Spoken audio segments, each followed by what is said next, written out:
ومعانا طبعا مش معانا حاجه، انت عايز الاستاذ ايه؟ الجميل محمد رجب. نحب نساله بس في الجو الجميل اللي احنا فيه ده، الجو التحفه، الحر اللي هيموتنا دوت. تقول له انت حاسس بايه يعني؟ ايه اللي حران انت جدا. ايه اللي انت حاسس بيه يا عم الحاج؟ انا مش طايق نفسي من الحر. بس هو ده اللي مضايقك في الجو ولا في حاجه تانية مضايقاك؟ هنعمل ايه؟ انا عمال اصب ميه، عمال اعرق اعرق اعرق اعرق واروح استحمى بميه ساقعه. طب تنصحنا بايه نعمل ايه في الجو دوت؟ نصلح التكييفات بقى، لازم كل واحد عنده تكييف يصلحه. تكييفات البلد ولا تكييفات مين بالظبط؟ ايوه تكييفات البلد كلها لازم تتكيف.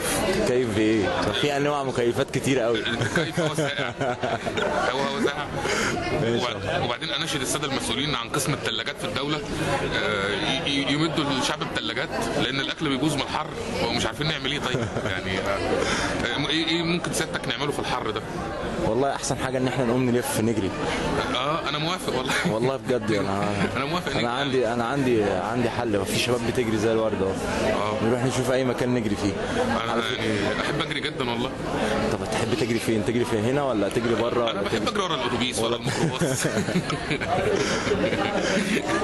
ورا قطر السكه الحديد برضو كنت احب اجري وراه كتير قوي. طيب في حاجه تاني مضايقاك في الجو الجميل ده غير الجو بس؟ احنا دلوقتي بلد الحمد لله يعني بيسيطر عليها ناس تعرف ربنا، وعندنا رئيس الحمد لله بيصلي، وعندنا جماعه اسمها جماعه الاخوان المسلمين. فاخوان مسلمين، انت عايز ايه تاني اكتر من كده؟ يعني اخوان ومسلمين في نفس الوقت. تمام. فانت كنت تحلم بالكلام ده؟ طيب. يعني طب بالنسبه للاعلام ابن الكلب اللي هيعلموه الادب، انت ايه رايك في الكلام ده؟ بص انا شايف ان بعد ما الناس دي بتعاملنا باخلاق الاسلام وبادب الاسلام وان ديننا دين المعامله، وديننا دين النصيحه، وديننا دين تبسمك في وجه اخيك صدقه، وديننا دين اللي احنا اتعلمناه من الرسول وتعلمناه من الصحابه، مهما الاساءه اللي احنا خدناها بنقابلها بحسن وباحسان. اكيد ان احنا فينا حاجه غلط. سيبني اجاوب طيب. اتفضل. شوف انا يعني من كتر ما بتفرج على القنوات الاسلاميه وهم بيتكلموا عن الناس، وفلان مشي مع فلانه وفلانه عرفت فلان وكلامهم عن النسوان، انا شكيت في لحظه ان ماما نجوى كانت ماشيه مع بقلص يعني. وده اللي ناقص يقولوه. ايه تاني؟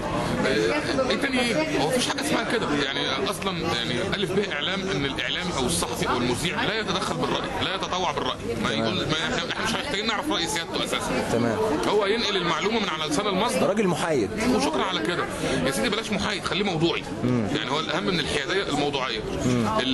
الحياديه دي اصلا كلمه ملهاش معنى ولا لون ولا طعم ولا ريحه. خلينا نتكلم في الموضوعيه. انت موضوعي يعني بتقوم بشغلك زي الكتاب ما قال. تمام. ينفع عيان يروح للدكتور فالدكتور يقول له لا مثلا ده انت ليبرالي مش هعالجك، او انت علماني مش هعالجك. حصلت على فكره. ما دي ده خروج عن المهنيه. برضو هي ما بتتحسبش حياديه ولا مش حياديه، هي مهنيه.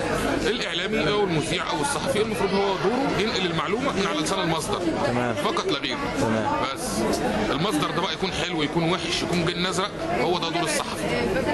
واقول قولي هذا واستغفر الله لي ولكم. في حاجه تانية عايز تقولها؟ الف شكر لحضرتك. شكرا جزيلا. بمناسبه 25 يناير اللي جاي هتنزل تحتفل زيهم ولا؟ على فكره الجيش المصري العظيم نازل يحتفل معانا في ميدان التحرير. اهلا وسهلا بيهم، كلنا هنحتفل يعني. هو هيبقى يوم حافل فعلا. بس يا رب هو زياده بني تقيل في كوبايه. يا ريت بس يحدفوا لنا جوائز زي السنه اللي فاتت كده. فاكر الجوائز اللي حدفوها لنا؟ ما خدتهاش لحد دلوقتي. انا نفسي اخد جايزه برضه، حد يحدفني بجايزه في دماغي. انا الجايزه. حاجه تانية عايز تضيفها؟ لا شكرا يا باشا، انا ضيف. اتشرفت بيك يا استاذ محمد. الف شكر لحضرتك. شكرا ليك. شكرا.